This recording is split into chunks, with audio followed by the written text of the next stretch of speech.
Hey, oh my gosh. Oh, this is what happens when you mess with the cameras and your filters are all. We gotta fix this, everybody. What did I do? What did I do? Openings look great. Let's just go pure 80s right here. Let's do this. We're just playing into it. We're just gonna go crazy right here. We're gonna turn on some 80s music. Let's just do this. Let's just go pure 80s right here. I don't know what happened to the camera. My hair's all crazy. It's on. Here we go. Star of the week. My hair will dry out eventually. Oh my gosh, what have we done? Star of the week. Should I try to fix the filters right here? Some music down a little bit here. The screen got all glitchy. How's everyone doing today? How's everyone doing? It's time to wake up. Star of the week. Statuan. Hacker Man right here. This is what I do on my weekends. Let me try to fix the camera right here. Let me look how it looks on the other screen. Let me turn off the static. Yeah, I am way too blown out. I'm happy Monday. You're about to see some behind the scenes right here. You know what? Tiny Brian's got his own camera right now. He's got his own camera. Fix that this weekend. Let me do a little behind the scenes only right here. Okay. This is some behind the scenes for a moment. Happy Monday, Emma. We're just fixing some stuff right here. What is the issue? Is it the gamma? You guys can tell me, like, hey, what's up right there? We're going to start here in a second. Good to see you here, Nick. We got some music going. I don't know if that's helping or hurting. Color spill. It's like, what happened to my camera? What happened, everybody? That's starting to look better. We filmed something new this weekend. We'll go with that. Let's fix it some more. Okay. Let's head back over to the main screen. Let's do this. It's good enough for now. It's good enough for now. I'll fix this. Yeah, it's like, I think it's the saturation. Like, something's going on crazy right here. Something. Tell me what you guys think, or guys and gals think of this new thing. Like, do you like this? This is what we spent doing this weekend too. Tell me if you like this. That took like an hour or two, like 2-3 hours. That took a while. That took a while this weekend. You guys like that? We're gonna try to put that in here. We're gonna try to. Okay. We had to redo the camera to do it. Okay, good, Dragon. That's awesome. I've got the shark right here, and then we used. Oh, look at this! You can't see the shirt. It's a Texas shirt. Oh, because it's green. Because we're green screening it. Okay. So we had to make some adjustments on the camera, and I apparently didn't fix it. And then I fixed Tiny Brian's camera. Let's hop to the main screen. I'll worry between classes about it. I'll get the camera fixed so I don't look so purple and crazy today. Okay, let's do it. All right, here we get serious. Time to get serious. Wrong button. Tiny Brian's right here. I had to set up a new camera scene so I can switch between Brian and Tiny Brian. So now it's a lot easier. Tiny Brian. And Brian. So a lot Tiny Shark. He can appear on this screen too. He's like over there. He's just right next to me. Okay. Who's ready to get serious? Who's ready? Is serious face right here? You ready? Okay, let's do this. Okay, we're 4 minutes in. We had our fun. Let's get serious. If you ever have ideas, let me know. I've got green screen, I've got Photoshop and all that good stuff. So that's how I made my hacker. This is what I was most proud of this weekend, is working on this right here, the Statuan Hacker Man. So, and found some good 80s music. Let's talk about asynchronous. Do I know how to spell it this week? Does Brian know how to spell asynchronous? No, he doesn't. Still have not learned how to spell that word, but autocorrect still exists. For asynchronous, which lectures go to the flashcard upload for chapter 3 and chapter pivot? So there's a chapter 3 and chapter pivot. I think I have everything spaced properly. Great question, Sarah. So, and let's bring up their work right here. So I'm going to bring up the work for the asynchronous class. So we're getting serious right here. We had our 5 minutes of fun, which we usually have. Happy Monday afternoon to everybody. It's noon here. So let's bring over the lecture. Okay, there we go. Let's bring over the lecture, and let's take a look. That guy's hair is too short right there. He needs to grow out his hair, make it really long. So what we have going on right here, we have the new stuff for this week. The Canvas content quiz due tonight. Now, here's some big hints. Let's make a section of this video, Canvas content quiz hints. Let's go here and go Canvas content quiz hints. Now, if you've taken the Canvas content quiz, let's drop some hints in the chat for those who haven't. One, quantitative data is numeric data. Yes, Brian said during the Kahoot that it is real numbers we can do mathematics on. This is a more specific definition of it. It is numeric data. It is numeric data. So please ask questions or make comments if you've taken the Canvas content quiz. I want everyone to get hundreds on the Canvas content quiz, and then I want you to put down these notes. And I don't mean to add confusion. It is numeric data. It is numeric data. It's actual real numbers. And to be specific, we can do mathematics on it. Where I didn't want to draw confusion with it, because sometimes we do this on the test, is sometimes we might have people answer yes, no with like 0 or 1, where it's a binary response. But 0 and 1, when we do yes and no, are not numeric data. I mean, I know those are numbers. You're like, Brian, those are numbers, and they're numeric, right? How many bonus points do we need to get the 2 points? 3,000 Wyndham. 3,000 Wyndham. Keep getting those points. But quantitative data is numeric data. I feel like there was one other question people had trouble with on there. Does anyone know another question? You're welcome, Wyndham. Great questions. Does anyone have any other questions about Canvas content quiz? Because that's due tonight. So we can even put here, because this is something both classes should be doing. If you're in 201, the Canvas content quiz is huge. What other questions, for those who have taken it, would you give tips and hints on? I think this is due on Monday. We'll see if anyone else has any tips or hints. I'm trying to think of other big questions. I don't know. There's not that many other tough ones on there, or like things that I feel like people got. I took it and got 100. Yeah, that's awesome. Know your graphs. Yeah. Know which graphs go with which types of variables. Watch the Kahoot. We go over this. So once again, the Kahoot, it's similar to the homework questions exactly. Different types of charts, outliers. Know what all data needs. All data needs context. I'll just say that one. All data needs context. So hopefully, I'm hoping, so let's see, who said they got 100? Know the difference between identifier and quantitative. Can you go over shape, center, and spread again? Yeah, we can do that after the review for the week here, Joshua. You got it. Shape, center, spread. We can definitely go over that. And all these tips right here. So hopefully people watched the Kahoot. And my goal is with the Kahoot that if you watch the Kahoot, you should at least get an 80 or 100. Like you should get very high grades. So if you're not in 320 class, yeah, you can still ask questions if you're in 320. We're going to do asynchronous. So we usually on Monday afternoons, we start with asynchronous 201, 201, and then 320. And we just go through like a plan for the week. So a big thing right now for all 201s. Let's go all 201s first. All stat 201. All stat 201 has right now, every single one of them has the Canvas content quiz. So Canvas content quiz. So all stat 201 due tonight, or let's put the due 2/1. So it's due tonight. Can we go over the explanation for visual? Yeah, exactly. For Viz 3 number 2. Yep, we can do that. You got it. And let's see right here. What else do we have this week? These are the lectures for asynchronous. We'll put that on here. Those are due tonight also. That's a huge thing. And then we have homework and visualizations and a Canvas content quiz at the end of this week. So we got some big stuff here. Let's put Canvas. Let's do homework first here. Homework/quiz. So this is due on the 4th. Tell me if I miss anything, anyone. And then we also have the visualization. Friday's a big day, but knock these things out. Get every one of them done. Visualization. And we can talk about the visualization here. And then we also have the Canvas content quiz. Wish we were all doing Monday. That'd be nice. So he sees your, yeah, thanks for telling him to tag me, Joshua. Let's throw some points. Joshua giving some pro tips right here.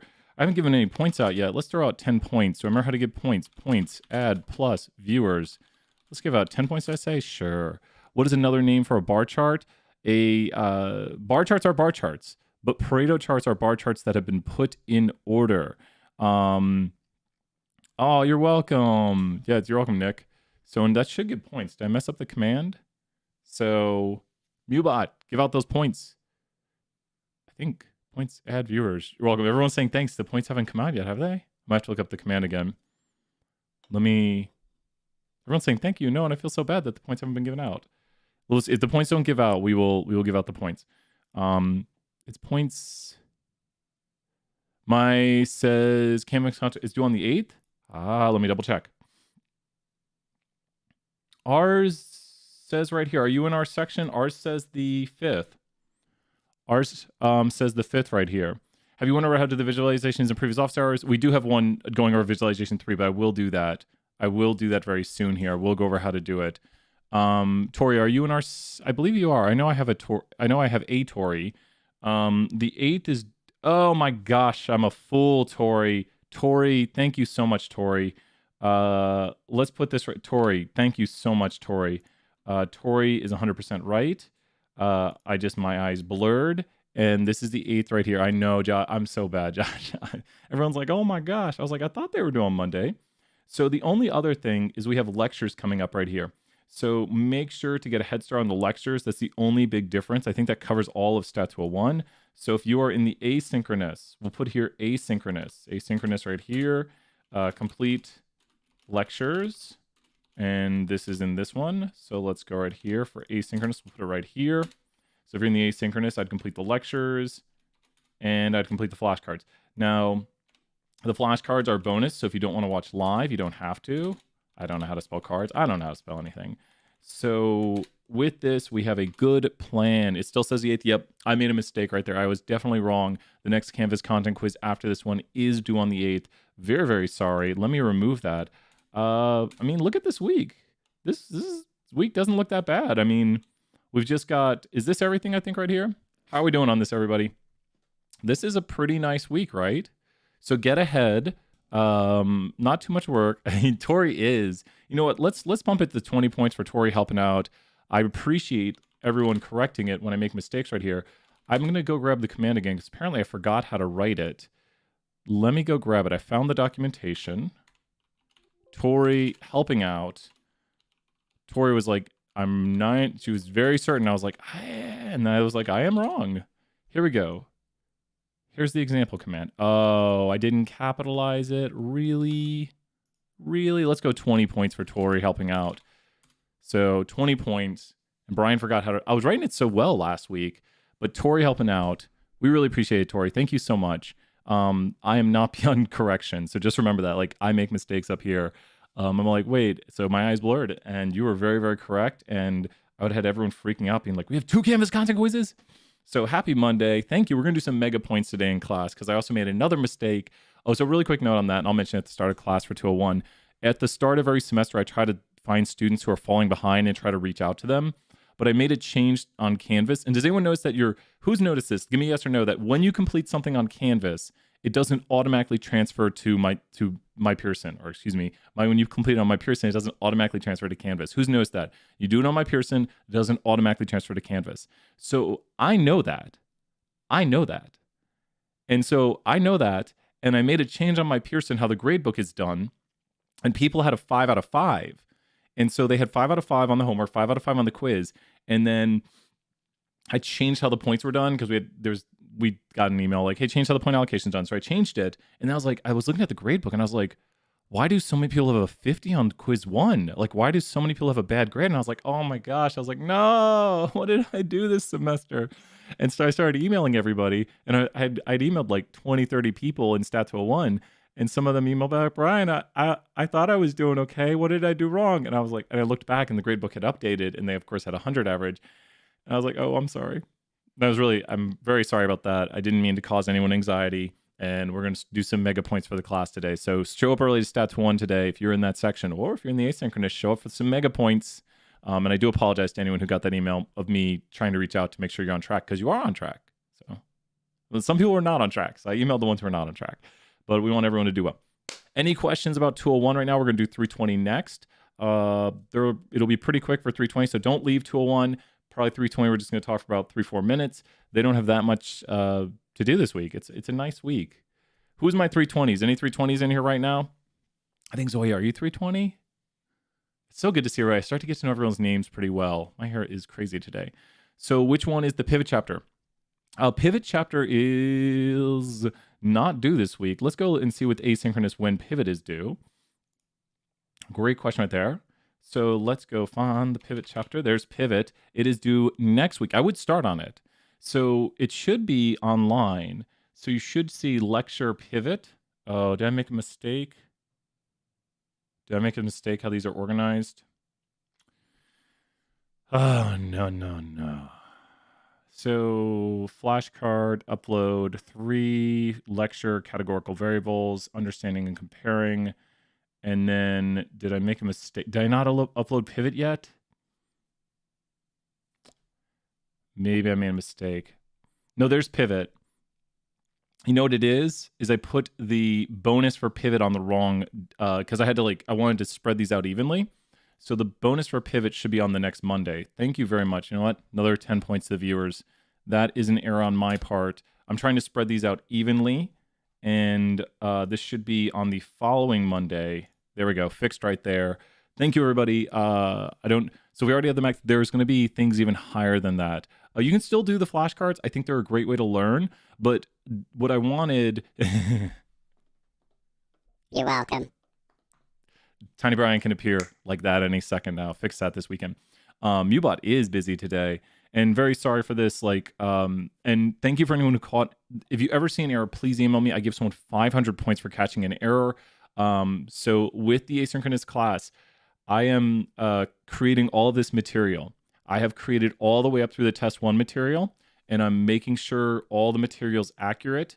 It's very hard to not make errors. But everything you're seeing with all the quizzes and everything, I've been creating. So you will have all the material. We've got 3 weeks ahead of material right now. And a few people have worked ahead, and great job. I should have probably out this weekend all the material up through test 1. My hair is insane today. But if you see a mistake, please tell me. I will say this though, you're going, well, why don't you correct the mistakes, Brian? If I corrected the mistakes, people would actually lose what they've done. Hopefully not. We've only found 1 error so far. I said histograms are for categorical data. Histograms are for univariate quantitative data. It was that I was displaying a graphic that was an improper usage.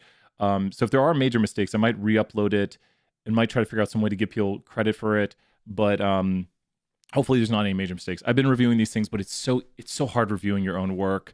And thank you for everybody. I'm fingers crossed, no major mistakes. Anyways, who's here from 320? Who's here from 320? Let's hop over to some 320. Who's my 320 people? Anyone 320 right here? Who here is 320? Surely one person 320? Let's talk about 320 this week. 320 right here. Seth says some 320 right here. Let's talk Seth. So Seth, what is the major important thing this week? Everyone in 320 should know. What day this week will we be going over the visualization number 3? We can do it right after this. We'll take a vote here after this. We take votes, so stay tuned. Don't leave. We will take a vote on what to do. And Seth, what should people be doing this week other than attending class live? I can't stress enough, attend class live. We're going to be tons of coding. Assignment 2. And what is assignment 2? Assignment 2, which means you need to log into where? DataCamp. DataCamp, assignment 2. And there's a weird thing with how the time works on DataCamp. Only asynchronous has flashcards. Carter, great question right there. Only asynchronous has it. I think this is it for 320. We'll probably do another activity in class. I need to put in the points, show up for credit.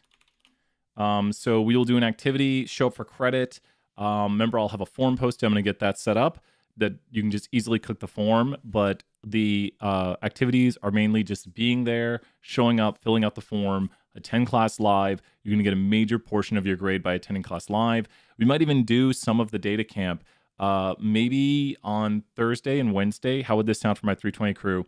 If you come to me with some of your hardest questions on data camp, we'll reserve the last 30 minutes of class for specific, this was hard on data camp. Can you explain how to do this?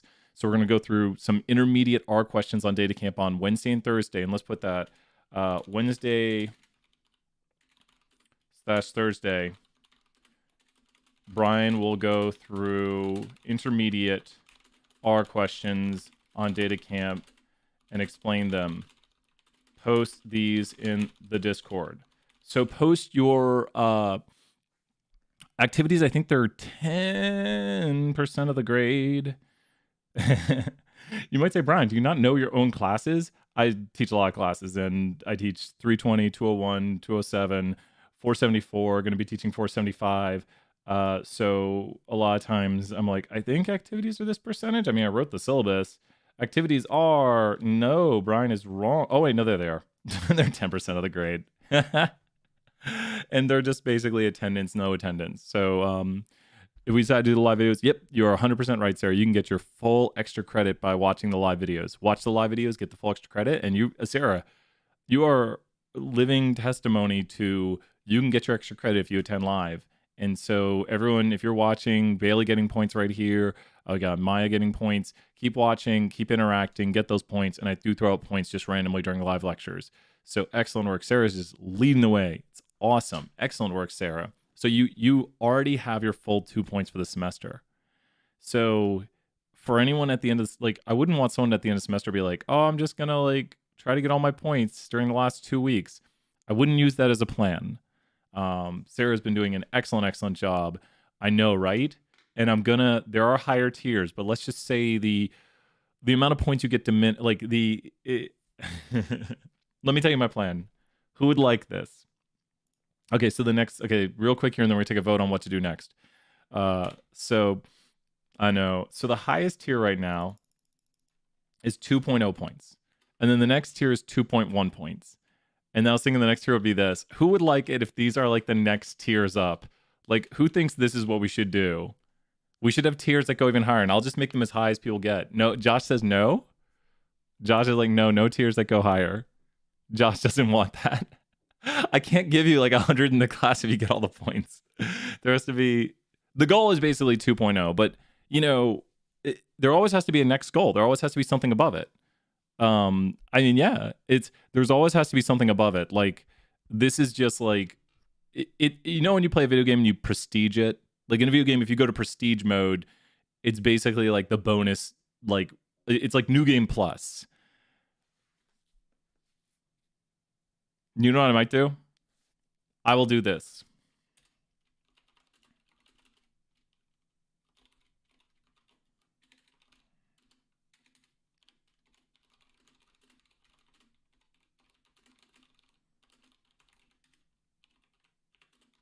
I will do that for one person.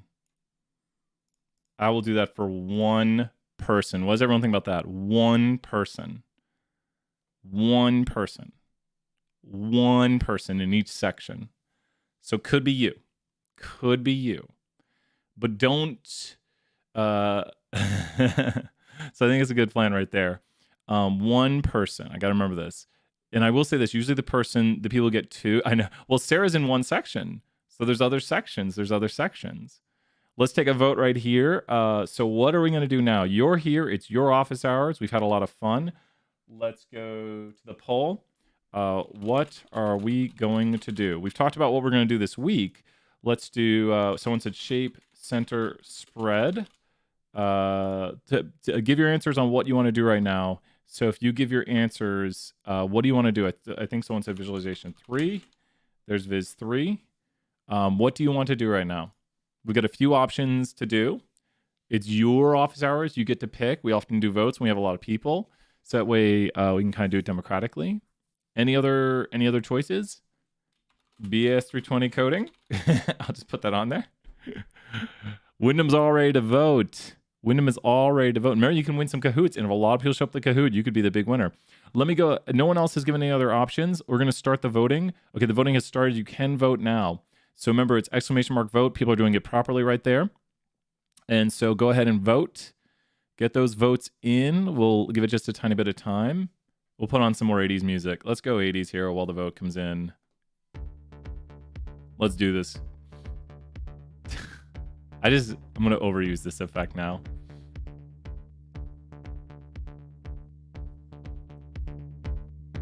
It looks like there's a clear winner. It looks like it's visualization 3. Let's get visualization 3 going right here. Let's do this. VS 320 is outnumbered.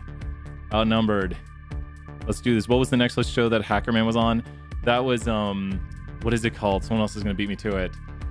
Oh man, Kung Fury. Such an amazing. Go check out Kung Fury if you haven't seen it. But Kung Fury is an awesome. Yeah, the visualization videos are posted, and great question, great idea right there, Joshua. And I might take them down because I use different sample sizes, I'm really worried. Please read the current visualization. So please read the current visualization and make sure you do it properly. I don't know. I need some. Oh, thank you, Joshua. That's why I'm like, I don't want to take them down. Yeah, I think they're a good help, and I'm just afraid someone's gonna like not read their instructions. I'm thinking of putting in, like that record scratch time where it goes, or like, I can't do it. People are like, headphone warning, Brian. Come on, man. I want to do that and say like, these videos were made in fall 2020. Make sure to follow your instructions. Thank you, Natasha. Yeah, that's why I think, and I'm just worried someone's gonna email me and be like, Brian, I did what you did in the video and I got an 80. You're the reason. I'm sorry. I'm just gonna keep saying that. Okay, let's go over to the, and you know what we're gonna do? So, like, maybe just to make sure they read their own directions. Yeah, that's what I might. Reagan, great idea. Like, I'm gonna do that. You guys are awesome. Let's do it. You know what we're gonna do? Because we're gonna do a bit of review. The visualization assignments, doing them right now is a really good review for like what we need to know. I went to the grocery store this morning and then got decontaminated afterwards. So my hair is still just, we got so much good stuff. We got cheese sticks, we got stuffed crust pizza. Okay, oranges, apples, bananas, grapes, Bolthouse drinks. Like, okay, got the stuff you're supposed to get as an adult. But then we got the good stuff like pizza and cheese sticks. Come on, I mean, you don't want to eat all the fruits and vegetables. Balanced diet, that's what it's all about. Chicken pot pies too, or turkey pot pies. Okay, let's do this. Here we go. This is visualization number 3. If you've already done it, you can check your work. Now, one of the big things I see people losing points on is they don't give thorough enough explanations. So when you are filling out these visualizations, part of it is jump, and then part of it is your explanations. So let's go ahead. We have a data set right here, survey data, and we're going to take a random sample of 200 plus the last 2 digits of our student ID. Now, this is where I think the visualization, we're changing it from each semester because if you're using the wrong numbers, it gets a little questionable on if you did the work. So download the data set. If you have problems with jump, there we go. Download the data set. Once you download the data set, it should appear on your computer. Hello, computer. And there we go. I am going to use... Can I use this data? Open up. I'm going to use this data right here. Sure, this is good. Okay. So I am using completely different data. Now, if you've already done the visualization, this is a really good review for you to understand how the visualizations are made. What do these blue and red things mean right here? What do these blue and red things over here mean? This is something we should know instantaneously. Like, the better we understand jump, the quicker we understand it. So I'm using completely different data also. You're like, hey, Brian, my data doesn't look like that. That's good. Cat versus quant. Nice job, Courtney, right there. Let's throw another 10 points. If you're hanging out right now, you get another 10 points. So cat versus quant. And that's something we should know instantaneously. The quantitative ones are the blue ones. So the ID right here is actually an identifier. So you don't have to do this. I'm going to go right here and say identifier. Just so I know it's an identifier. It's unique for everything. It's pretty easy to see it's an identifier. Quantitatives are not like we could put it, we're not going to analyze it. Like, we could go over here and make it nominal. Ooh, none? I have never clicked that. I wonder what happens now if I go to analyze. This is Brian just wondering. Oh, wait, it doesn't like it. It's like, nope, it won't do it. Yeah, if I want something not to analyze, I'd do that. I don't know. We're not going to analyze the identifier. So anyways, back to what we are going to do. Let's go. You're welcome, Haley, and everyone else saying thank you. Appreciate it. Appreciate everyone being here, and we're just practicing our knowledge. We're going to create a contingency table and mosaic plot using analyze fit y by x. Now, when we do fit y by x, what kind of displays are we making? These are the things we should know instantaneously. Like, what's the stat word for what kind of display we are making? I know we're going to make a mosaic plot, but fit y by x. That's the key wording right here. Fit y by x. There's the hint right there. So fit bivariate, nice job, Ella, right there. We're making bivariate displays of data. So with these bivariate displays, remember, you get points for talking. So the more you talk, the more you interact, the more points you get. So it's also good practice. Even if you see someone else type it, to type it out, be like, oh, bivariate, that's a 2-variable display. So when we do a mosaic plot, what is the key thing about a mosaic plot? You need to know this instantaneously. Mosaic plots are what types of variables? Mosaic plots have both what? They are bivariate, but then key thing, a mosaic plot and a contingency table both display bivariate what? Mosaic plot, this is if you're taking notes right now, mosaic plot and contingency table both display bivariate. Cat, nice job right there, Wyndham. Excellent job, Wyndham. They display bivariate categorical data. So if you notice, social views and gender are bivariate categorical.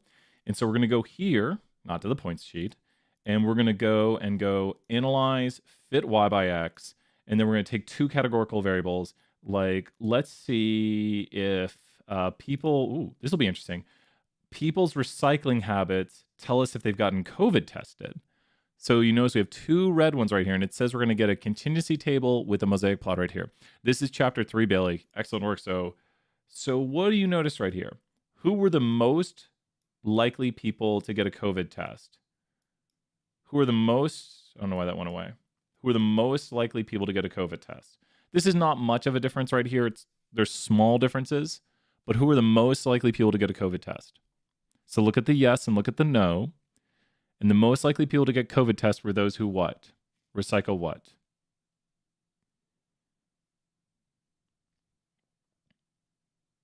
Who is most likely to get a COVID test? People that don't recycle. So here's the yes.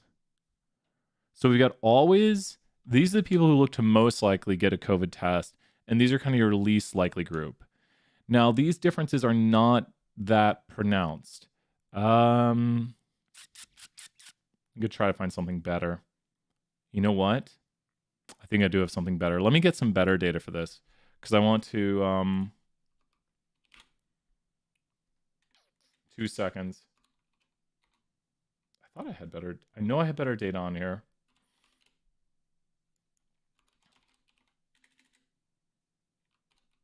Class is not over. I'm just finding the...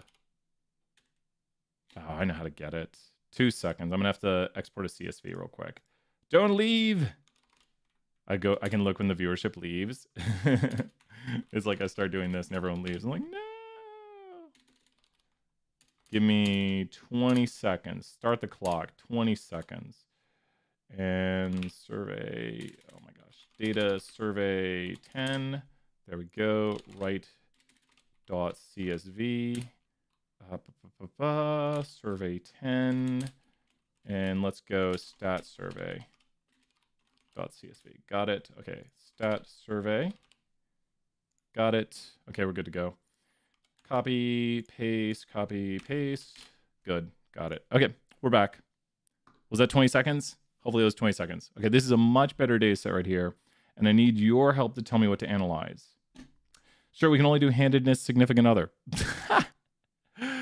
Oh, you know what? I can show this while I'm doing it. Let me grab... I'm very sorry, Wayne. That one doesn't have many categorical variables. Let me go here and load up stat survey 11. And let's save stat survey 11 to stat survey 2.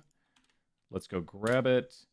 2 seconds here while we do this. And let's bring up stat survey 2. And this one should have more variables. Oh, awesome. Here we go. This one has way more variables. Okay. All I'm trying to do is giving us more choices. I don't like when we have very few choices. And now let's take a look. Yes. This is awesome. Do we have more categorical variables? Yes or no? Let's make sure I still got everyone's attention. Do we have more categorical variables right here? Yes or no? Do we have more categorical variables to choose from to do some stuff? Yes. So let's go here to analyze fit y by x. And I want you to pick out numbers here. So let's find one where we think there's going to be a relationship. I want you to pick out two numbers. I'll pick whichever ones you want. So pick out like number this, number that. I'll make it bigger here so you can see. But pick out number blank. And we'll put that as x first. Will this explain it? So go ahead and pick out a number. So we want to pick out a number. Who knows what number are we going to pick? 40. We're going to pick this. We could pick the Y for that. There's probably too many responses for this one. And let's go. I'm going to pick gender for that one. So fair enough. You know what? Actually, that is such a good one. Who said that? I'm throwing 10 points again. People coming up with some great responses right here. Okay, I'm copy pasting the whole data set. Points. Wait. I know the command. You ready? Add plus viewers 10. I know we did it. Does that work? Oh, it did work. What did I do wrong the first time? Okay. So look at what you have right here. You know what's really funny? Like, well, I'm over 21. So with me being over 21, what do you think, Brian? I should not ask this question. You would think, since I'm male, it'd be like, okay, that's not true though. And you just can't make assumptions. You never under 21 gang it. Only drink responsibly and only drink when you're of age. So it's Brian's tips for life. It's much easier to not get in trouble for stuff you don't have to. So what you notice right here is men in a much greater proportion prefer beer to women who only prefer it about 15% of the time. You can hover over it and it will tell you 14.29% of women responded they like beer versus 41.40%. And this, I want you to look at this. This is what you can do to write your explanations. For anyone who's writing their explanations right here, you can use this trick. You can hover over this and say 44.6% of women prefer liquor. But where do you notice another big difference between men and women is? Where's the big difference? Like, one big difference right here is men versus women, where men prefer beer more than women. What's another big difference with men and women right here? What is another big difference? Hover over it and like pause.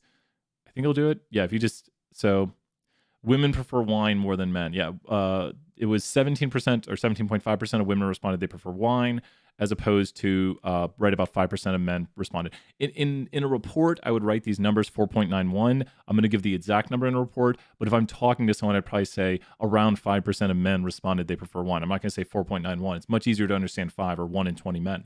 So another thing we need to do, here's a huge thing. Do not forget this. We need to go and we need to only show the total percentages and the column, or we're going to remove the total and column percentages. So go down here and click this red arrow. I'm doing this very slowly.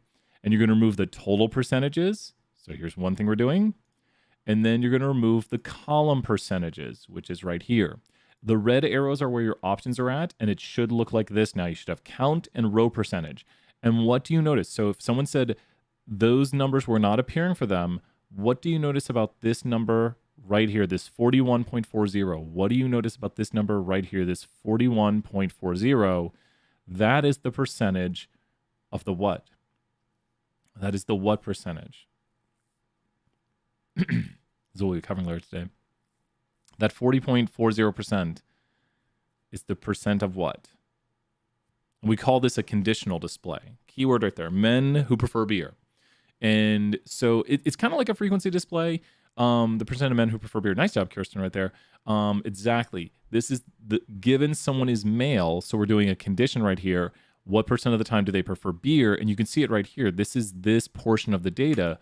When you look right across here, and I might make it even easier by doing the following. Let's take a screenshot. What I have displayed up top right there, what I'm displaying up top with that highlighted portion are these numbers in here. It's also, these are the counts. So the counts are how many observations there are right here, like how many individuals there are. There's 118. Gosh, it's hard to see when you hover over that. We'll do this. There's 118. Oh God, that's impossible to see. There's 118 right here, which makes up 41.4%. Is this making sense? Can you go over how to do the right for this? Yeah, Wyndham, this is it right here. Does this make sense? Mine, do you think mine shows some sort of relationship where men and women have differences in what they prefer for alcohol? This is a great one to talk about differences. Do you think mine shows that there's differences, and then how would we explain this? Maybe I could take the difference between these numbers. That's one thing I could do. God, that's so tiny. I could take the difference and say there's a difference of this between the men and women who prefer beer. Like, just kind of roughly in my head, it's about 27%. There's a 27% difference. That's a very large difference. Almost 3 times as many men prefer beer to women. That seems like men much more prefer beer. I mean, I don't like beer that much, but men prefer beer. Is this making sense, Wyndham, what we would do? I do think there's a difference, so I would include these numbers. Exactly. Always include your numbers, whatever you do, and talk to someone like you're talking to them. Here's literally what I would write up about this. I'm going to write this up for you right now by talking it through. You ready? Who's ready? I want some raise in the chat. Let's get ready here, right here. This is, so great question. Your screenshot should have both of these. If I was screenshotting this, here, I'll show you my screenshot so people can know what their screenshot should look like. I'm going to unhighlight those by going to rows and go to clear row states. If you clear row states, good. And so we get this. Go away from the graphic so you don't get any additional stuff. And then we're going to screenshot, and your screenshot should look like this. You know what? I got a little bit of that edge. I'm a perfectionist. I drive myself crazy. I'm going to go right here, and there we go. That is a screenshot right here. That is the screenshot you should have. You have the mosaic plot up here, and you have the contingency table down below. So this is it. Now let's talk about this. Let's bring this over to Word, and let's talk about it. Okay. So I'm gonna say my explanation, but I'm also gonna tell you a few things you should always have in your explanations. 1, always give numeric backing. 2, always write full sentences. So always give numeric backing. There we go. Sure, why not? Always give numeric backing. Always write full sentences. You don't need the test. Yep. I can explain the test, but you don't need it for right now because that's more. We do cover it. That's actually the last chapter in the class is the chi-square test of independence. So this is what we need. And let's think of this. If you want to write a sentence right now, I'll tell you if it's awesome or not. So feel free to write a sentence about my plot right here. And I'll tell you what I would write. This mosaic plot shows that there is a clear relationship between gender and someone's favorite alcohol preference. Looking at females who like beer, we see that 14.3% of them report this, opposed to almost 3 times as much with males, where 41.40% of them report liking beer. The differences with men and women are also very easy to see, where 17.49% of women like wine, and only 4.91% of men like wine. Around another 3 times difference, but this time 3 times as many women liking wine compared to men. The differences between liquor and none as a choice are not as pronounced, but we do see some differences in the percentage of women who like liquor, 44.61, to men liking liquor, 35.09. And none has the smallest differences, where women have none as their preference, 23.62, and men have none as their preference, 18.60. Does everyone notice how I went from order of importance almost? I went from let's talk about the differences of beer and wine, because those are where the differences are the biggest. Then I mentioned liquor, because that's kind of like it's a difference, but not as big. And then I mentioned none, because those are the smallest differences. So in my write-up right here, where I say that there is a difference to start, I'm kind of starting with the big, I think there is an association. I kind of went with the highlights of, here's what I think to start. There is an association between these two variables. And then here's my numeric backing. Who feels like they've written something like that? Does anyone have where you've gone through, talked about the numbers, talked about the percentages, and can understand? Our goal is that you can understand what these numbers mean and can relate it to the graphic and then make a decision about what's going on with the data. So hopefully that helped people with their write-up if you've completed it. So you can do a check-off, like, did I mention the numbers? Did I use full sentences? Am I basically talking this through? Is there only a significance in one category? We shouldn't say that there's an overall. So here's a good, Courtney, great questions, Courtney. Correlation is only between 2 quantitative variables. So you would say there's an association. So let me put a big thing right here. Don't worry, you are not the first person. Don't call this correlation. Let's throw 10 points. Remember, this is not correlation. Correlation is only between 2 quantitative variables. So correlation is only between 2 quantitative variables. We're throwing some 10 points right there. I would say this is moderate strong, or it's kind of strong. Those are preference words. And so Lewis, great question right there. Let me just show you. Going from weak to strong, the way your plots would look would be something like this is the weakest. This is going to be kind of weak. This is moderate. And this is going to be strong. Nope, you don't have to write these down. But what do you notice when we go from weak to strong right here?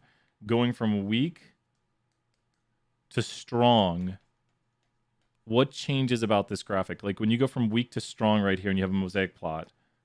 So the stronger it is, the what are the whats? Like when it gets strong, because it can still get stronger. There's more gaps, more division. Like if I told you, we have 2 classes right here, 2 examples. Let's go example 1, example 2.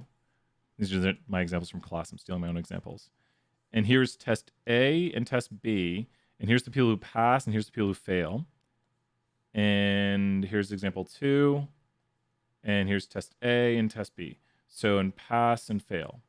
So I want you to tell me, how would you feel in example 1 if I said you were taking test A or test B?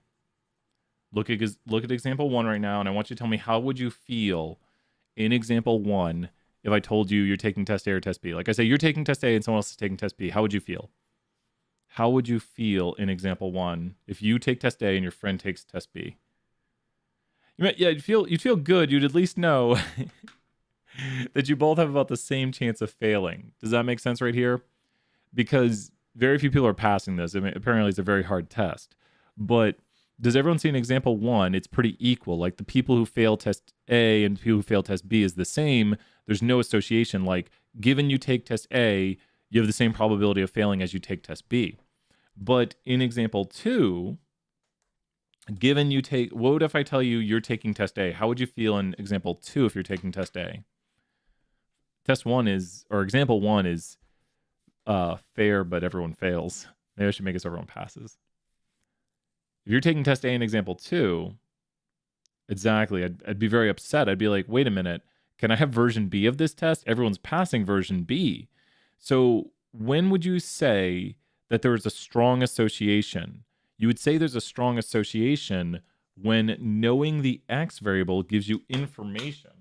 Literally through the pen. You would know that the X variable, jealous of people taking test B, exactly. So the bigger the gap right here with the X variables, the more information it gives you on the Y, because this is the Y axis right here. So when X's have differences in their conditional distribution, it gives us information about the Y. So hopefully that makes sense. Is reading a mosaic plot a little bit easier? Like knowing someone's gender would give you information about what they likely like as a drink. Like if I tell you a bunch of men are coming over, what might you go out and buy? If I tell you a bunch of men are coming over, what might you go out and buy? And then I'm gonna do a twist here in a second. It's gonna be a twist. I'm gonna trick you. You buy a bunch of beer. But then my friend David, I love David. David, I love you. You've never seen this, are you? But David is a huge wine fan, huge fan of wine. And so, I mean, he'd drink beer. He's probably around, I drink beer. I like beer. But if you were to offer David a good bottle of wine, he'd be ecstatic. And so, and look at this. Wine is the least likely choice. And if you were to offer me beer versus wine, I'd prefer the wine. If you're like, hey, Brian, do you want a beer or a glass of wine? I'd be like, yeah, give me a glass of wine. Good Riesling, something like that. I know, I like Riesling. Sweet whites. Sweet, I guess that's a blush, right? But like me today. But with that, you can't always assume based on data, because data is about the trends. It's not about individuals. Does that make sense to everybody? You can't be like, oh, men like beer. It's like, well, yeah, the data shows that men are more likely to like beer, but individual preferences still exist. Like I do not fall into it's true that over half of men don't prefer beer. Beer is the most preferred drink, but the majority of men don't prefer beer. There's a paradoxical things to say, and that's what data does. Data is interesting. So who feels like we got the first graphic down? You ready to do graphic number 2? That was what people were wondering about to start. We got lots of office hours time. Let's go do graphic number 2. Now, graphic number 2 is a slightly different display of data. Graphic number 2 has a variable, are you in the honors program? What kind of variable type is this? Are you in the honors program is what kind of variable type? We need to immediately identify what kind of variable this is. Are you in the honors program? It's categorical. Nice job, Leslie, right there. It's categorical. And then how many credit hours are you taking this semester is quantitative, and we're going to make a side-by-side box plot right here. The 5-number summary, let's review that real quickly. There is a trick to do the 5-number summary quickly and easily. We are going to draw 4 quarters. Who here does not have the 5-number summary memorized right now? Like if I said, I will give you an A in the class if you can give me the 5-number summary in 5 seconds. You'd be like, I mean, that's really quick, and I won't do that though. Someone's writing a nice job right there, Leslie.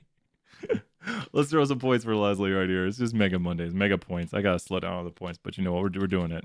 So Leslie already knows them. Excellent work. Let me copy the command again. We're just show up top stars. Nice job, Leslie. Thank you, Reagan, for the positivity. I appreciate it. Right there, ready to go. Knows the 5-number summary. So here's a way to memorize it. A way to memorize is the following way. I think everyone knows this. We try to use existing knowledge that we already have, and then we build upon it. So we take the knowledge we have, and then we build upon it. And with this knowledge, we know that there's 4 quarters and a dollar. Who knows what the middle number would be right here? We're going to draw lines. We're just going to draw all these lines. We're going to put 5 lines. And who knows what that middle one would be? This is one that Leslie already mentioned, but this is one most people know. The 50th percentile is what of the data? The median. Nice job, Maddie, right there. That's the median. So most people know that. What's the highest number in the data set? What's the highest number? Does anyone know the highest number and the lowest number? These are the ones that everyone knows. Yep, max. It's the maximum. And the minimum, you just remember all these M ones right here. And then everyone gets confused. They're like, I don't know the other ones. Well, we have 25% of the data right here. Like below there's 25% and below here's 75%. So what could we just call these? At 25%, you have how much money? Because these are all quarters. It's Q1 and Q3. There you go. You've done it. You have now done the 5-number summary. If you write this down a few times, you will have it down. It just takes a little bit of practice, and it's a good way to memorize it. And this is the IQR right here, which is the interquartile range. And then the max to the min is the range of the whole data set.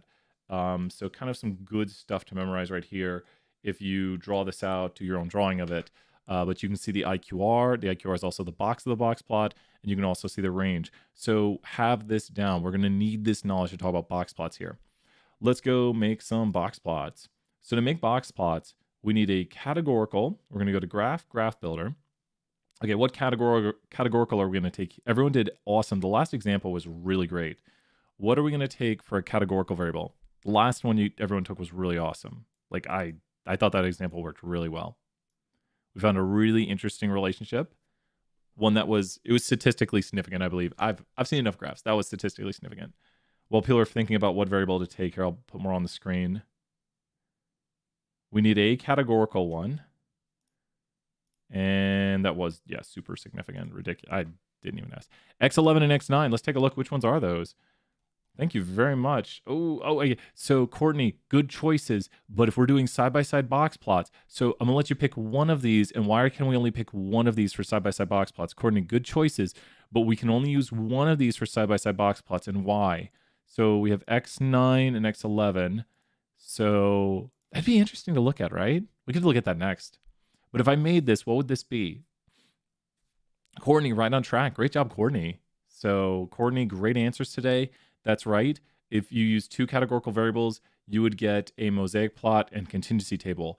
But we want to do side-by-side box plots. Box plots are quantitative, and so that'll be in the Y. So let's take political beliefs right here, and we'll put that right here. So we got conservative, liberal mix. You know what? I'm going to do one quick thing to this. I'm going to go to political beliefs, and I'll make it ordinal because I'm going to go here to ordinal, and put it in the right order. You do not have to do this kind of stuff. It's going to drive me nuts if okay, there we go.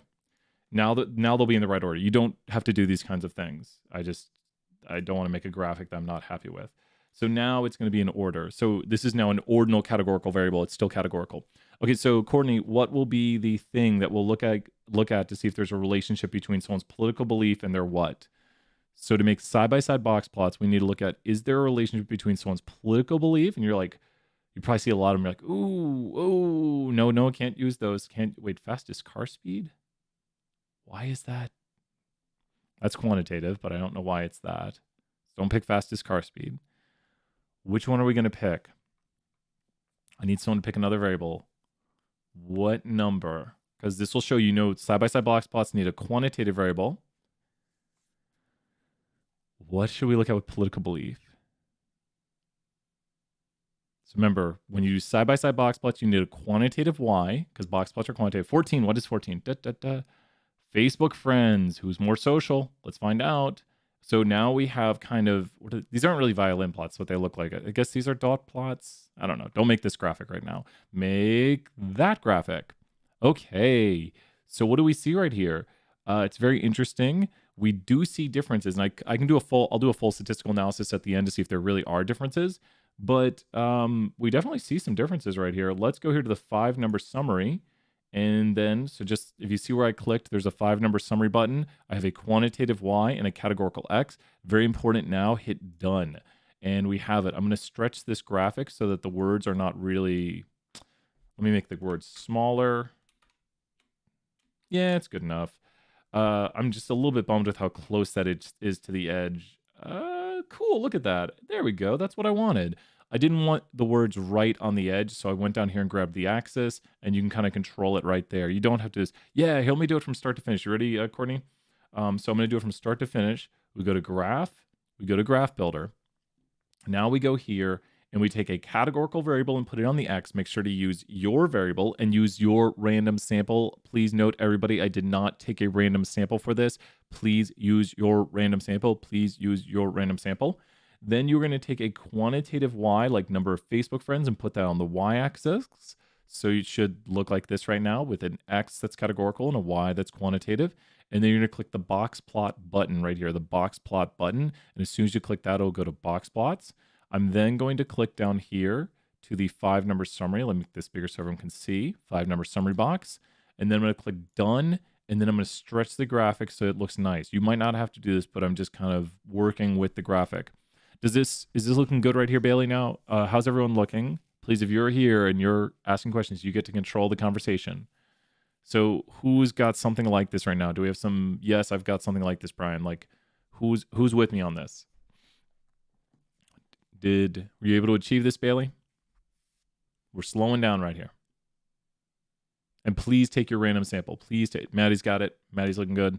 Please make sure you have your random sample. Yours should be a random sample. Table, subset, random sample. We've got the video on that, so make sure to take a random sample. I don't want people to lose their points for not taking a random sample. I think we're good. Maddie has it. How we doing, Bailey? Great job, everybody. Now, here, let me go take a screenshot of this. Let's see what our screenshot should look like. You could call this box plot. You can change those names. That's not important. It can say graph builder. That, don't worry. That's no one. If a grader takes off points for that, tell me. I will give you those points back gladly. Here we go. And I got a little bit of the edge. Brian is a perfectionist. Oh, now I didn't get the full variable name. There we go. Okay, good. Going with that. Okay, we're good. We're going to go over here to a new Word document. You're going to put both of yours in, but I'm just giving myself enough room to talk about this. Okay, where do you notice kind of the differences?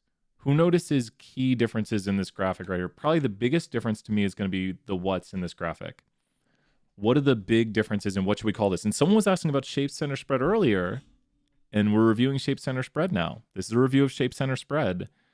We don't really see much of the shape here because these are box plots. Box plots are not good at showing shape. That's a really great note to take.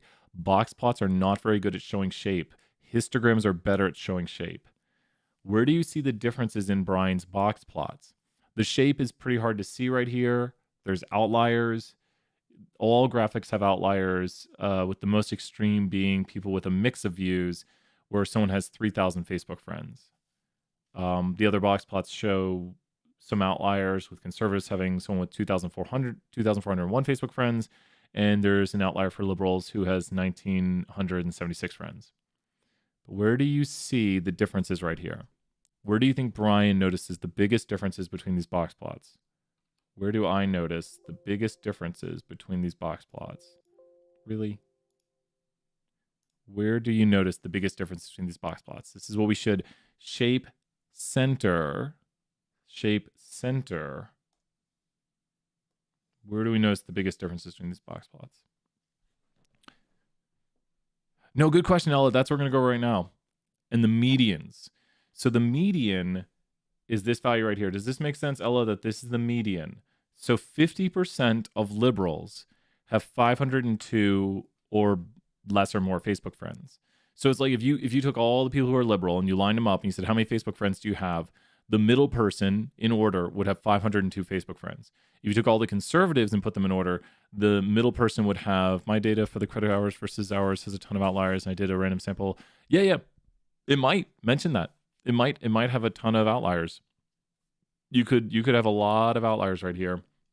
And let me look at one last thing because I don't think he said to put on point jitter.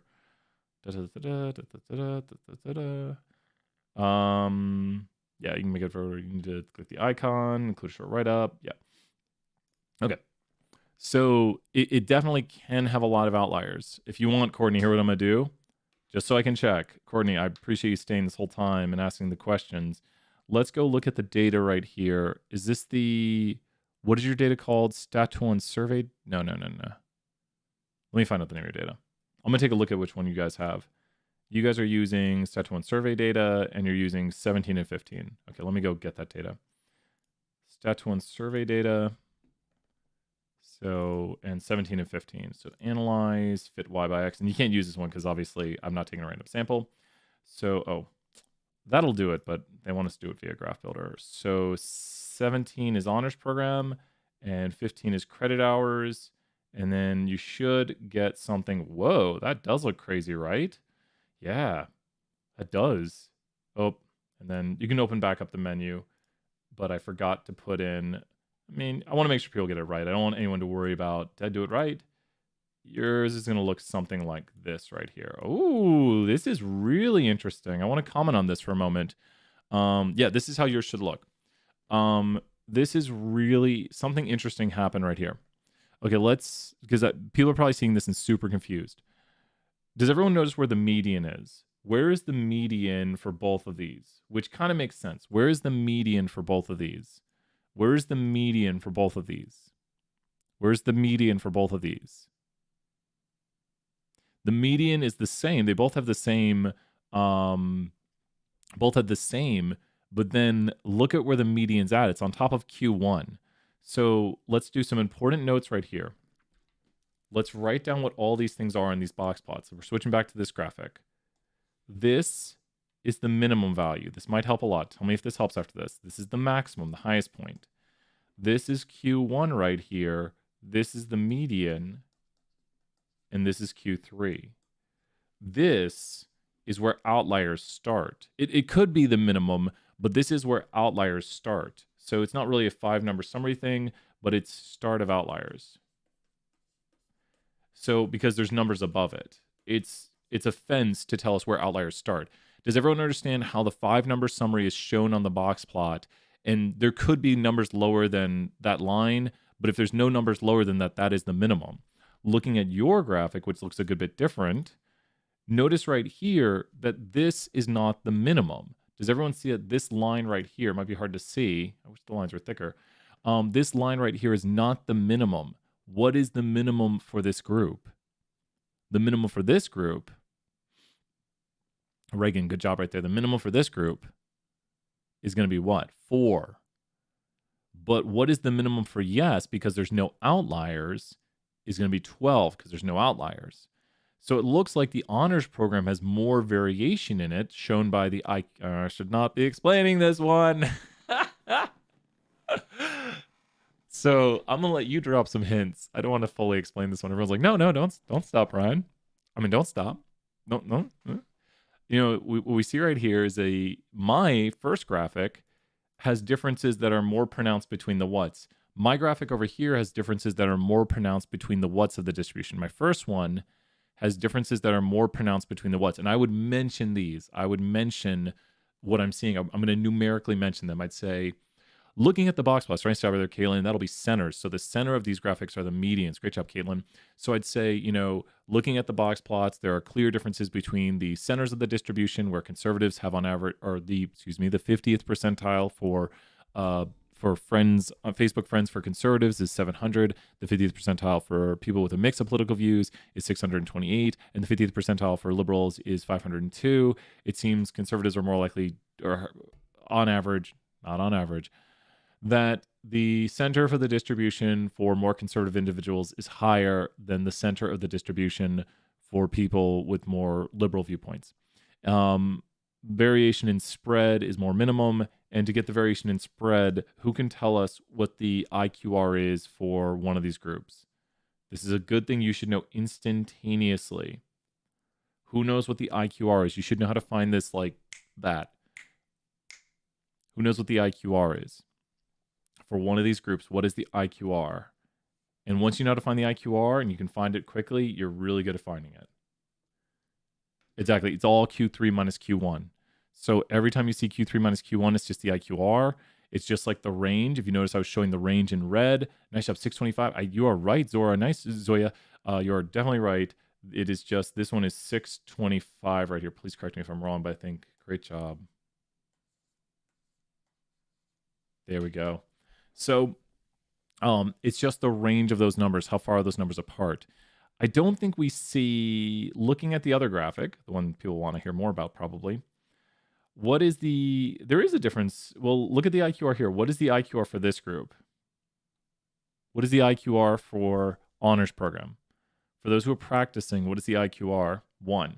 And then the IQR for this one is 2. So, exactly.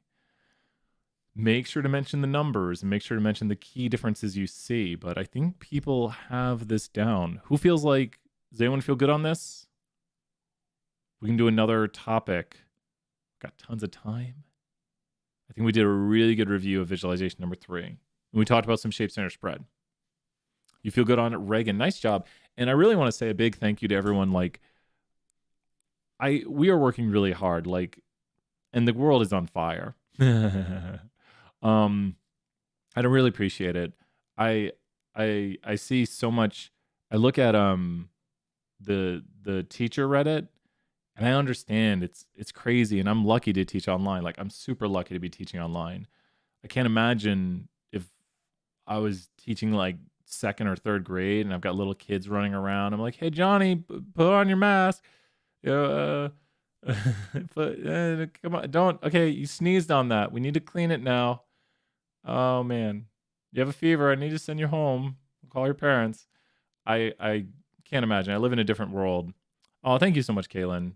You know, it's really all the positivity we bring, and I really appreciate it because everyone here is working so hard. Thank you so much, Reagan, right there. Yeah, I'm here to help out. Please tell me if you're stuck. And I'm so glad no one like said like, how dare you, Brian? You sent me an email checking in and I got 100 in your class. You horrible person. You're welcome, Maya. You're welcome. If you have ideas, put them in the Discord server because you know what? Tell me, what do you think of this song? Because this is my new jam right now. You know what? We're doing it. We're going full 80s right now for a moment. Let's go full 80s right here. Let's turn on the static. Let's go full 80s. Let's do this. Let's hop into our car first, though.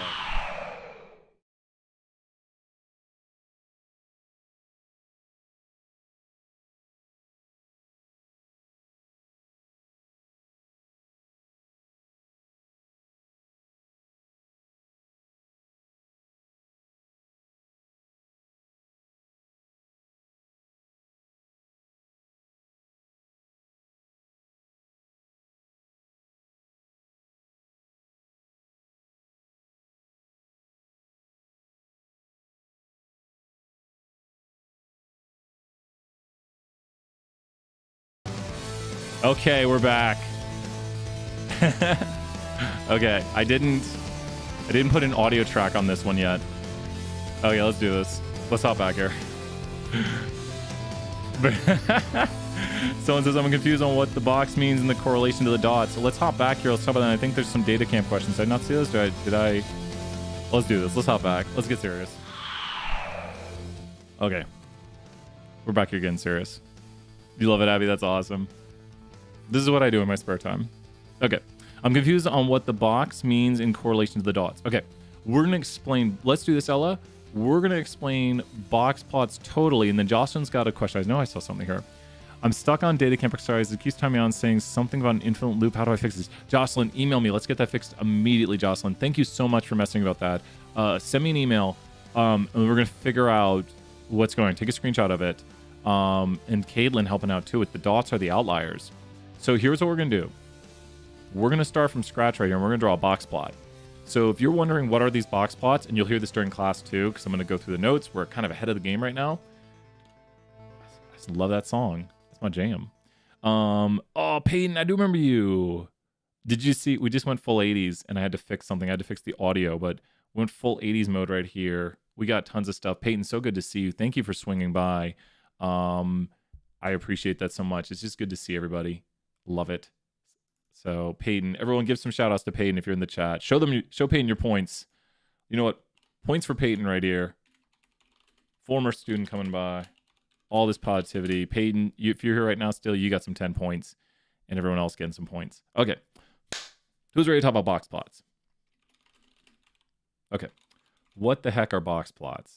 I think they're 2 words. 2 words, 1 words. I don't do grammar. What I do is statistics. I do statistics. Yeah. Okay. Here we go. Box plots are for univariate quantitative data. So, but you're like, wait a minute, Brian, I thought you just did it with bivariate. That was side-by-side box plots. Univariate quantitative data. Side-by-side box plots. Bivariate quantitative. Bivariate cat quant. Okay. Big important stuff you need to know right here, that when we have box plots, they are for univariate quantitative data.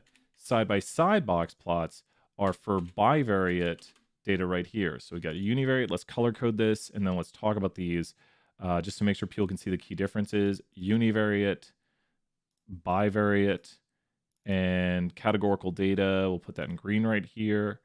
And this is our quant. I can't even speak today. And then we'll put this in like orange right here. So hopefully you can see the key differences right here between what's going on. That box plots are for univariate quantitative, where side-by-side box plots. That's awesome, Bailey. Great job. Congratulations. Glad you got it. Write some great explanations. Get 100. We like it. So when we have box plots, they show the 5-number summary. We reviewed the 5-number summary just a moment ago right here.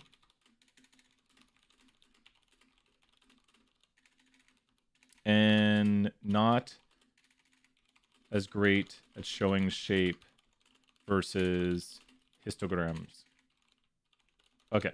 So we know some key important notes right here. If anyone has any other notes, feel free to add. You guys know I love when people give some extra notes. But all this right here are things we should know. You can use a histogram. You can use a box plot. And then we're going to draw one out here and talk about how they look. Okay, so this should help people who are wondering what was going on with that graphic. Okay, they show the 5-number summary. Not as great as showing shape versus histograms. So let's draw out a box plot right here. Are you ready? So to draw out a box plot, we need some data. So let's go ahead and let's ask people, how many pets have you owned in your life? How many pets have you owned in your life? I want you to answer right now. How many pets have you owned in your life? Caitlin says 5. Let me see here. I've owned Superdog. Then came Tags. No, Superdog, Ziggy, Tags, Shelby, Heidi, Bun. And then we had hamsters, I think.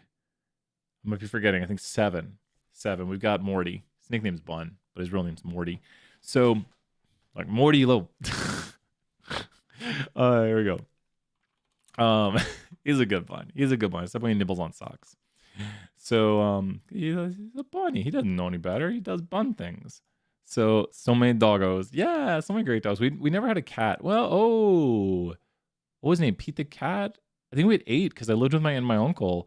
And we had a cat, and I think his name was Pete. So that's 8. I used to have 13 dogs and cats, but we rescue. Oh my gosh, we got answers in the chat. Here's what's really cool. So for 320, if you're part of 320, let's say right here, pets as a vector. And we're going to go here. Brian had, I think he said 8. We have 5. We have 1. We have 5, 5, 2, 3, 5. And we go over here, and then we go to box plot, and we just put in pets. And guess what? There's the box plot. Done. Box plot lesson over. But when you look at this box plot, we're not done yet. Wait, did we get 13 and 11 cats because of rescue? You know what? We didn't include, and you'll see yourself appear right here. Watch this. I think it's 24. You ready for this? There you are right there. Do you see yourself? Is this making sense right here? That this right here is not the maximum in the data set. This number right here, which I think is me, is 8. This is where Brian is at. Brian is right here, and then Miranda is right here. Does everyone understand? Miranda's a data point. She is the maximum with 24. And thank you, Miranda. Miranda being the maximum in the data set. And then we can see down here, we don't have anyone with 0, but we have someone with 1.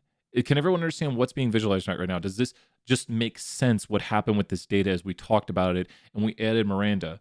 Like here, we do want to include her, but here's the box plot without Miranda. Here's the box plot with Miranda. So you can see like, oh, Brian was the maximum at 8, but we have Miranda at the maximum. So this is not the maximum right now. This line right here is not the maximum. That is a line where outliers will begin. That's exactly, we try to use real data and we just type in the data. And if you notice, I love using, this could have also been done in Jump. Okay, we gotta do it in Jump. I first learned how to use Jump and then I used R. I code just a lot more. You could do it inside of R on Jump and type 8, 5, 1, 5, 5, 2, 3, 5, 24. It's just as quick, basically. There is a little tiny fly. We had the windows open. It was such a nice weekend. Everyone's getting snow. But we had a nice Texas weekend. Texas winter is not too crazy. So Jump does a little more advanced stuff here. You can see the box plot inside of there, but you could just go here and go to Graph Builder like we did and put this on the y-axis and there. And let's go to 5-number summary. So here, let's do it this way. It looks a little bit nicer here. There is the box plot inside of, let's put this here. And we just have one with the 5-number summary, which I guess Jump's looking nicer. But here's the data on both. So now let's take our data and talk through this. So we're going to take our data right here and talk through it. Let's grab this graphic since it has everything we need, and then we're going to draw it by hand. We are going to draw this graphic by hand. So let's see if we could draw our own box plot. Okay, to draw the box plot, you need the 5-number summary. To draw, you need the 5-number summary. Okay, you need this 5-number summary. And with this 5-number summary, so let's go ahead and just crop this image and draw it ourselves. And this is good practice. You'll never have to do this on the test, but this is good practice. So here's how we start. The very first step to drawing the box plot is to draw the box.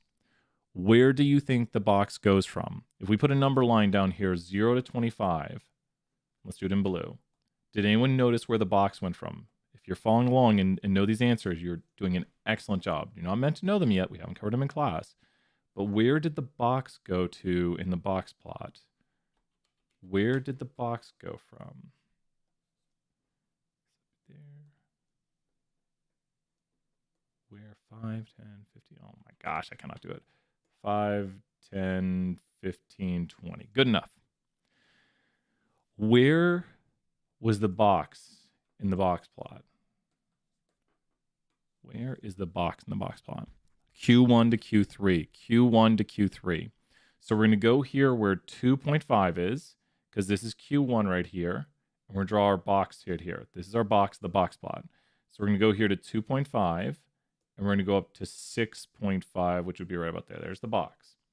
So exactly. Nice job, Ella and Caitlin. That's the box of the box plot. Now, we next draw the median. So maybe, can I put? Good. So 1, draw the box from Q1 to Q3. Draw the box from Q1 to Q3. This is the box. The median is what we do next. Draw the median at the median. Here's the issue with the box plots you were creating. What do you notice that's weird about these box plots? Where's the median at, and why do you not see it in the box plot? Where is the median at, and why do you not see it in the box plot? And why is there no line? You're right, there's no line for the median, but why is that? Why is there no line for the median? It's because the median is where? And I'll show you the weirdest box plot of them all. The median is the same as Q1. So I want you to think about this theoretically here, and I think this really helps to see this. Who knows what this box plot will look like right here? I want you to think about this box plot, and I want you to tell me what this box plot will look like here. Who knows what this box plot? If you understand theoretically what this will look like, what will this box plot look like when I go to box plot? You should be able to kind of have a guess right now. Not a dot. You're very close, Caitlin. You're very close. Not a dot, but a line. Because every number is in the same spot. The box plot basically went like that. Does that make sense? A line at, yeah, exactly, Ella. Because they're all on top of each other. Nice job, Caitlin, everybody. You know what? I really love the participation. I don't care how many points I give out. Because if you keep it up, if you show up all semester and give this kind of like keep answering questions. You know, that's what we're here to do. So keep it up. Someone's going to come to office hours. It's going to be only them. But you know what?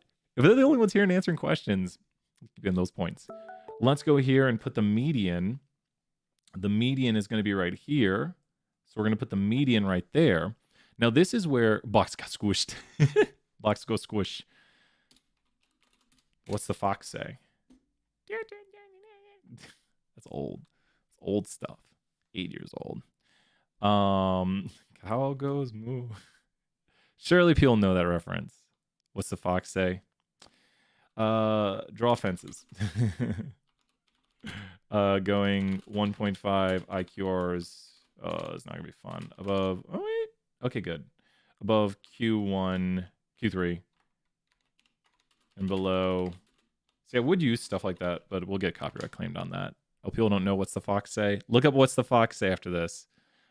This is helping make sense. Good. Good. This is what we want, Maya. And we'll cover this during class too. People are like, we never did this. We'll cover it during class. So what I need to know now is we're going to draw the fences here. So what is the IQR? And it luckily is pretty easily. Who can compute the IQR right now? Who can go up here and compute the IQR? Who can... Oh, nice job, Maya. Anytime you want to show up, and you can show up to either section. Remember, those links are available to you. If you can't find those links, just let me know. Oh, it is, isn't it? Oh my gosh, I did it wrong in my head. I said, and then the second person answered. You are right. I did it wrong in my head. It is 4. I mislooked, and I thought it was 3. So it is 4. The distance between these numbers is 4. So what is 1.5 IQRs? Who knows what 1.5 IQRs is? So we have to do 1.5 IQRs. So we found out that the IQR is 4 right here. So what is 1.5? It's 6. And then all we're going to do is go down here and just go 6 below this number, which is off the scale. So that it's not going to matter. And then we're going to go 6 above this number, which puts us here to 12.5. And this is where you draw your imaginary fences. These fences will go away. This is just where outliers would begin. So outliers would begin at this point. So let me put a note right here, and I think we're going to have to make this text smaller. But this is where outliers would begin. You know what? Let's remove this, and good. Okay. This is where outliers would begin. So this is where outliers will begin. So now we only have 2 more steps. We're so close. We're so close. So now what we're going to do is for this next step, we are going to draw the whisker to the highest point, highest slash lowest point, lowest slash highest points in the fences. So we're going to draw our whisker. Who can see where the bottom whisker will go? Where will the bottom whisker go? Who knows where the bottom whisker will go? Who knows where the bottom whisker will go? Where will the bottom whisker go to? It'll go to 1 because 1 is the lowest number inside the fence. Now, the higher whisker is a bit of an odd one. We have to take a look at the data. We don't do this ourselves. It helps to know how to do it, but you're not going to be drawing box plots in this class. It just helps to understand what we're doing. The data set is right here. So you can see the data set over there. What is the highest number within the box plot? What is the highest number within the box plot? Like within the fence, excuse me. What is the highest number within the fence? The fence goes to 12.5. What is the highest number within the fence? And let's see here. Let's go over here, plus 6. Plus 6 minus 6. Because that's 1.5 IQRs. So that's how we got 6, if you're wondering. What is the highest number?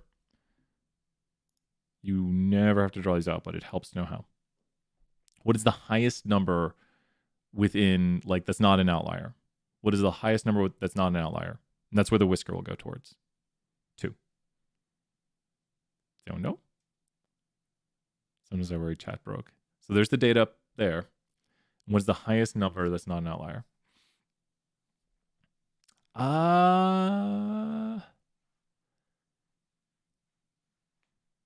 Not 6. The highest number that is not an outlier is what? Look at the data. 8. Nice job, Leslie. 8. So basically, we're looking in this range right here.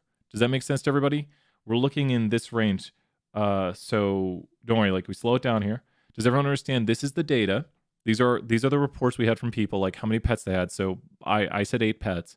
And so 8 is the highest number that's not an outlier. Is it making perfect sense? These fences that I drew are kind of imaginary things that we don't really use. They just tell us where outliers begin.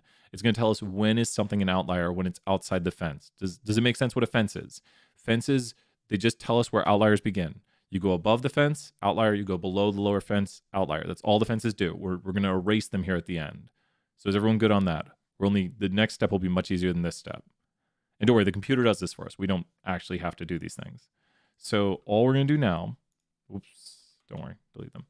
We're going to draw this whisker right here up to 8 because 8 is right there. And then, wait, so that is where outliers begin. So this fence right here, there's a lower fence too. It's just off the graphic. It's somewhere down here. Where is the lower fence at? Where is the lower fence at? The lower fence is going to be at negative 4 point, is that correct? 4.5.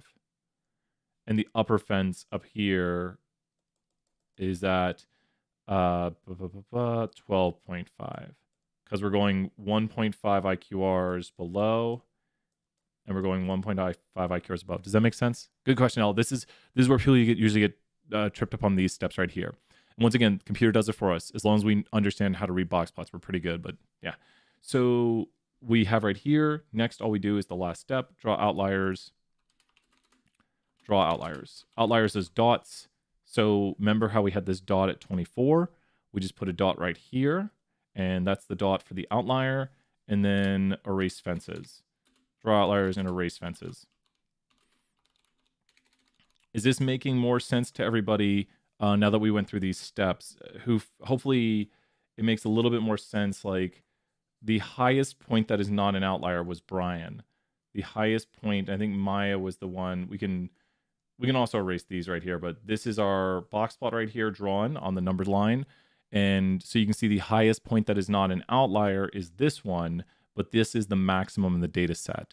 So if we take a look at our graphic that we did originally, just letting it do it for us, we should see, I don't love how that one looks. I mean, it's basically the same thing. And you can see that little wider right there. Where was the one? Little tiny fly, go away. Oh, here it is. Here it is. Can I go? So I changed the data. It's 25, right? 24. Let me go back, change the data. And excellent work today, everybody. There we go. And then,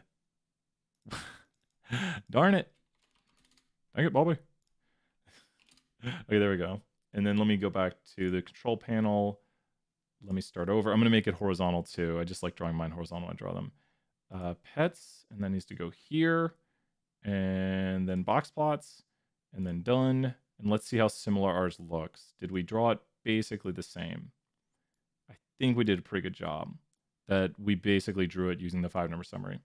And there's the box plot via, yeah, pretty similar.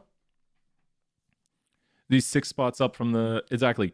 And why is it 6? How do we, Caitlin, so how did we mathematically find that the fence would be 6 higher? How did we mathematically find? Because here's the IQR. Why did we decide that it would be 6 higher than this and 6 lower than this? Because 6 is what? So these are all the steps. I'll put all the steps on the screen again. Why did I decide on 6 for the distance above Q3 and 6 for the distance? Because the median is 4.5 of, not that, Kaylin. Good question, Kaylin. So we go 1.5 IQRs above Q3 and 1.5 IQRs below Q1. So here's where we calculate the IQR, Q3 minus Q1, and then you times that by 1.5. So 4 times 1.5 is 6. So the reason we found 6 for the amount we go above and below is it was 1.5 IQRs. Does that make sense, Caitlin? So 6 is 1.5 IQRs, and here's how we mathematically find out the IQR. The distance, this number is from this number. Really good review of box plots. Did everyone have a good time today? Did everyone have a good time? I will get that fly. We're never opening windows again. Fly had a good time. Little tiny fly. Little tiny fly. I think I get it. I was just mathing wrong. Oh, that happens all the time. You're welcome, Caitlin. Excellent work, everybody. If you stay till the end, why not? It's Mega Mondays. All the positivity. We're throwing another 10 points. I'm sorry, but could you explain how to get the fences again? Yes. So the fences, Lauren, great question. Leslie, sorry, Leslie. I blink and look at the screen and read the name incorrectly. So the fences are going to be, we need to do first question when you're drawing the fences, which are just things to tell you where outliers begin and end. The first thing to do is to find the IQR. So let's go more in depth right here. So draw fences. So we're going to go more in depth on these fences because this is where usually people have a problem. Like don't worry. Like this is where like I've seen people are like, wait, how you get those fences? So we go right here and we say, don't do that. Let me zoom in a little bit. Okay. What is the IQR? Multiply it by 1.5. Add to Q3 and subtract from Q1 this amount. Okay. So with this right here, Stat Nation Hall of Fame. Oh my God. Yes, Sarah's just doing an amazing job. And Ella, you're right there too. Ella, nice job. And Miranda, my gosh. I shouldn't have made this so easy. My goal is that over half the class gets to the top tier. And I thank you so much. You guys and gals, everyone watching, like, no worries, Caitlin. You're doing great. Don't worry. You got the whole semester. Caitlin, you got 1,000 points. You're a third of the way there. I'm still working on the point totals. So like, but you're doing great. Okay, so how do we get what the IQR is? What is the IQR? Let's put it on here. Let's put the math on that. Q3 minus Q1. It's just the difference between those two quartiles. Q3 minus Q1. I think, do I teach at 150? Let me look what I teach.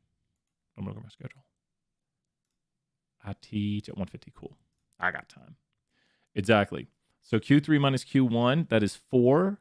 So what happens when we multiply that by 1.5? We get 4 and we multiply that by 1.5. So when we multiply that by, so here, we'll put the numbers for ours so we can like follow the process. So this is just going to be, here, we'll write the numbers. 6.5 minus 2.5, that equals 4. And then we multiply by 1.5. 4 times 1.5 equals 6. And then you subtract and add this to the following. So where would the lower fence be? Where is the lower fence? So who can tell me, last few questions right here, where is the lower fence? Which we don't really see. It's off the graphic. There's no outlier minimum. If someone says, I've never had pets, you're like, oh, I mean, it's low, but it's not like, well, you've never had pets? But when someone says they have 25 pets, you're like, you've had 25 pets? That's a lot. That's an outlier. So where technically is the lower fence?